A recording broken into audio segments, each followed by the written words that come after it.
केंद्र सरकार की तरफ से वन नेशन वन इलेक्शन की बात कही जा रही है और इसको लेकर संसद का 5 दिन का सत्र भी बुला लिया गया है। इस पर ज्यादा बातचीत करने के लिए हमारे साथ पंजाब के वित्त मंत्री हरपाल सिंह चीमा है। चीमा साहब, वन नेशन वन इलेक्शन की बात कही जा रही है और केंद्र की तरफ से पूरी तैयारी की जा रही है कि आने वाले सत्र में उसको रखा जाए और उस पर चर्चा हो और देश में आने वाले दिनों में चुनाव जो हो वो सभी राज्यों के और केंद्र के एक साथ हो। इसको किस तरह आप देखते हैं और क्या राय है आपकी?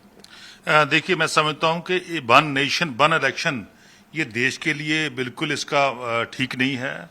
और देश क्योंकि बहुत जोग्राफिकली या कास्ट पे ला लीजिए या धर्म पे ला लीजिए या मैं समझता हूँ लैंग्वेज पे ला लीजिए, बहुत डिफरेंट सेक्टर में बटा हुआ है। सो एक देश एक इलेक्शन बिल्कुल भी पॉसिबल नहीं है। मैं समझता हूँ ये बीजेपी जो है वो तो आज देश के लिए लोकतंत्र के लिए बहुत बड़ा खतरा है। ऐसा बिल्कुल नहीं होना चाहिए। इससे डेमोक्रेसी को बहुत बड़ा मैं समझता नुकसान होगा।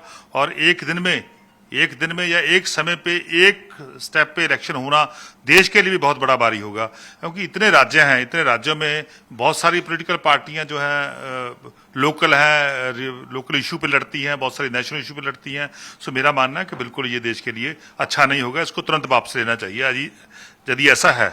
लेकिन केंद्र सरकार की तरफ से ये कहा जा रहा है कि अगर एक साथ सभी चुनाव हो जाते हैं तो बहुत जो एक्सपेंसेस होते हैं इलेक्शन को लेकर, हर साल हम देखते हैं कि किसी न किसी राज्य में चुनाव होता है और अगर एक साथ होता है तो इकोनॉमिकली जो खर्चा होता है उसको बचाया जा सकेगा और जो लोग इंगेजमेंट इतनी सारी सालों तक होता है उसको भी कम किया जाएगा। तो ऐसे में एक तरह से फायदा दिखाने की कोशिश जो है वो केंद्र की तरफ से किया जा रहा है। देखिए, फायदा कितना होगा कितना नुकसान होगा ये तो आने वाले समय में पता लगेगा, पर मैं समझता हूँ ये लोकतंत्र के लिए बहुत बड़ा खतरा है। और बीजेपी जो है जितनी बड़ी इंस्टीट्यूशन है उन सभी को तबाह कर रही है, लगातार उनके पीछे पड़ी हुई है।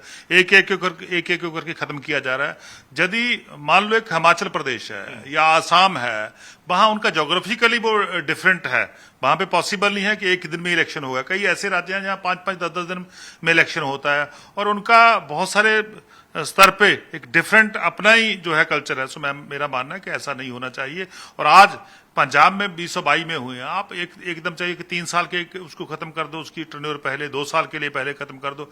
या और किसी राज्य की जहां आज ही इलेक्शन हुए हैं, अभी थोड़े दिन पहले इलेक्शन है, उसको एक साल में उसकी असेंबली को भंग कर दो, ये बहुत अच्छी मैं समझता हूँ बहुत गलत बात है। सो ऐसा नहीं होना चाहिए। कहीं ऐसा तो नहीं कि जो इंडिया अलायंस की बैठक चल रही है मुंबई में, उस बैठक से जो फोकस है लोगों का हटाने के लिए इस तरह की बातें कही जा रही हैं, या जो अलायंस है, क्योंकि इन जो इंडिया अलायंस में उसमें कई सारी पार्टियां हैं जो वन नेशन वन इलेक्शन का पहले समर्थन करते हुए आई हैं, चाहे वो सपा हो चाहे जेडीयू हो, ऐसी जो पार्टियां हैं, क्या इस समय इस मुद्दे को उठाना उस अलायंस में भी कहीं ना कहीं सेंध लगाने की कोशिश की जा रही है, क्योंकि विचार जो है वो एक जैसे नहीं है? देखिए, मैं समझता हूँ जो इंडिया अलायंस है उससे बीजेपी बहुत घबराहट में है। देश के प्रधानमंत्री सब इंडिया अलायंस से डरते हैं, इसीलिए ऐसी बातें कर रहे हैं। क्योंकि जो इंडिया अलायंस में जितने भी पार्टीज हैं जिनका जो अभी अलायंस हुआ है उसमें बहुत सारी लोकल इश्यूज हैं। वहां एक पार्टी के 2 अलग अलग लोकल पे इशू हो सकते हैं, तो उसको तोड़ने का एक यत्न है, इंडिया अलायंस को तोड़ने का यत्न है। लोगों में भरम भुलेखा डालने का बहुत बड़ा एक यत्न जो बीजेपी कर रही है। सो बिल्कुल ऐसा नहीं होना चाहिए। जो इंडिया अलायंस के ऊपर ही मैं समझता जो अभी सेशन होने वाला है उसको इंडिया अलायंस को देखते ही हुआ। सो इससे पता चलता है कि बीजेपी बहुत बड़ी घबराहट में है, देश के प्रधानमंत्री साहब बहुत बड़ी घबराहट में है। धन्यवाद। तो ये हरपाल सिंह चीमा थे जिन्होंने साफ तौर पर कहा कि जिस तरह से इंडिया अलायंस आगे बढ़ रही है और एक के बाद एक जो पार्टियां हैं इस कुनबे में शामिल हो रही हैं, इसकी घबराहट जो है वो सीधे तौर पर केंद्र सरकार और प्रधानमंत्री नरेंद्र मोदी को है। यही वजह है कि वन नेशन वन इलेक्शन जैसी जो बातें हैं वो कही जा रही है, ताकि कहीं ना कहीं इस अलायंस में फूट पड़े और इसका फायदा सीधे केंद्र सरकार को और बीजेपी को। चंडीगढ़ से कैमरा पर्सन इंद्रजीत के साथ अमित पांडे, न्यूज़ 24। नमस्कार, मैं हूं मानक गुप्ता।